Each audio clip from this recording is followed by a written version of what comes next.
It's my feel-good breakfast show. You're still with your Feel Good Breakfast Show Expresso on SABC3. Now, we all know that reading introduces children to worlds, to concepts and to images far beyond what they know, and they're then able to see and believe in new possibilities for themselves. But how exactly is our current situation impacting this? Well, Lebohang Masango, award-winning author of the children's books Mpumi's Magic Beads and Mpho Tsele, play and learning supervisor at Play Africa, joined us this morning to chat about the importance of childhood literacy and play in the classroom with the Cadbury Dairy Milk Glass and a Half project. Ladies, a very good morning and thank you for taking the time to chat to us. Good morning. Good morning.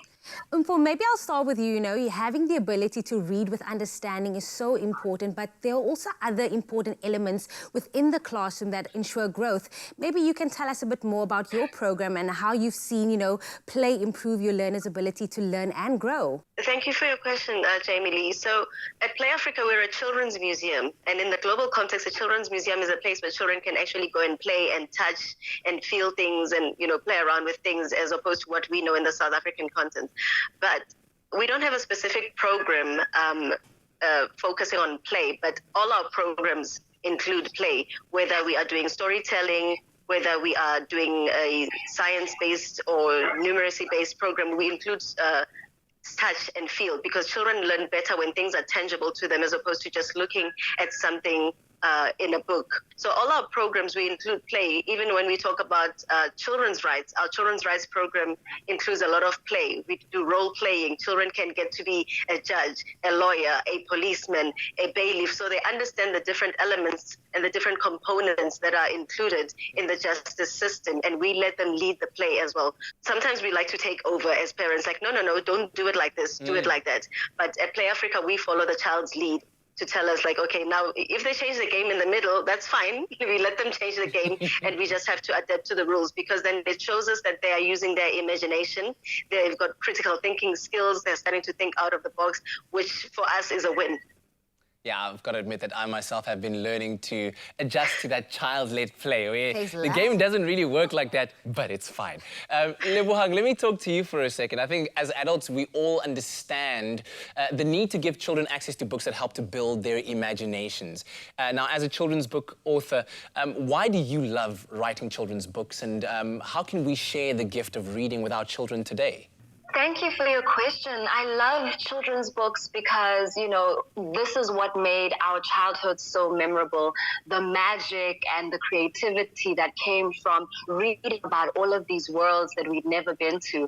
And, as people, our context can sometimes be so limited, but books are a way to introduce us to what is happening beyond what we know. And they help us to be able to imagine and dream bigger and better for ourselves.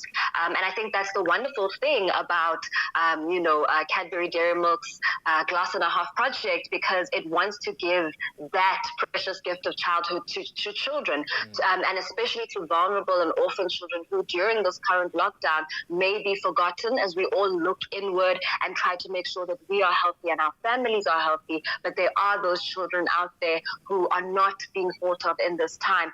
And it is important that they are still able to access these tools of learning, these tools of creativity, because their sense of development and growing doesn't stop because of lockdown. So books are important because they are a way to constantly access knowledge and access an imagining of better for yourself.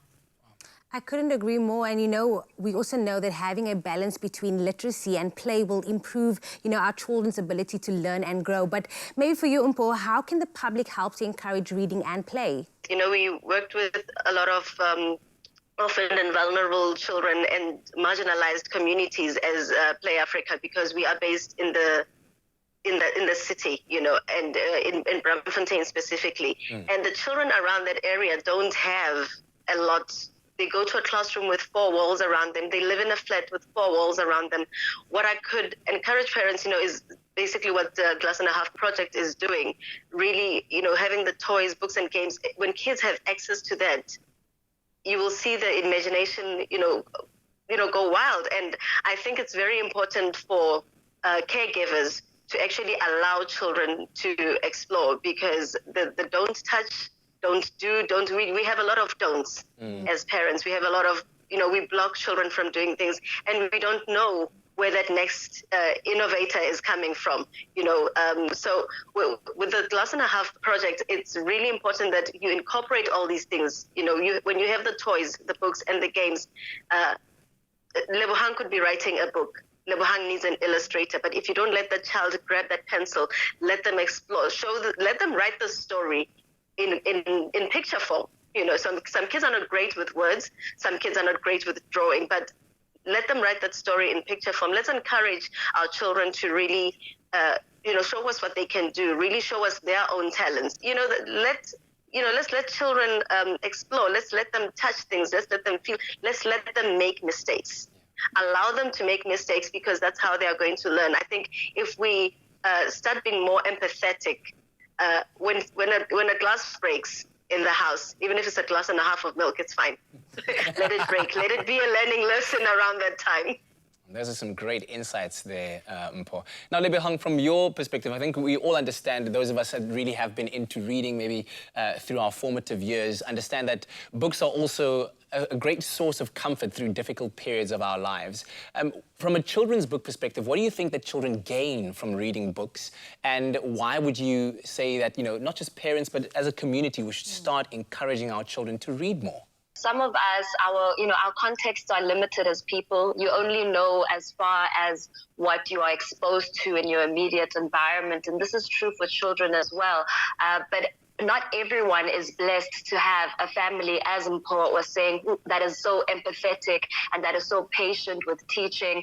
Some children come from very horrible backgrounds and they're very vulnerable in those spaces because they are not protected and loved as they should be. But there's something about books and being able to explore how other children in the world or how other characters in the world are dealing with difficult periods that allows you to actually broaden your own vocabulary, how you understand what's happening to you and how you understand what to do next. If you're growing up in an environment where you don't feel safe enough to confide in the people closest to you about something that's happening, if you read about a character who's in a similar situation, who's able to speak to a school teacher or speak to the volunteer at, Play Africa, as Mpho was mentioning, to speak to a librarian, to speak to another grown person, then, books are able to teach you that you're not alone. There are people you can go to. And I think it's important as a community that we rally behind this matter of reading, because not only does it, give comfort to children, but, when you read and you're able to assess information, you are able to participate in society in more meaningful ways. So really, the importance of books can never be stated enough. And no matter what new technologies, what new interventions, what wonderful shiny things we keep introducing to children, the books must remain. Wow. Wonderful message there, Lebohang. Thanks to you and to Mpho for joining us this morning. Thank you for having us. Thank you for having us. Now, for a very limited time, when you purchase a Cadbury Dairy Milk variant wrapped in a special edition sleeve, well, you'll be contributing towards a 1 million rand donation of educational toys, books and games for orphaned and vulnerable children all across South Africa.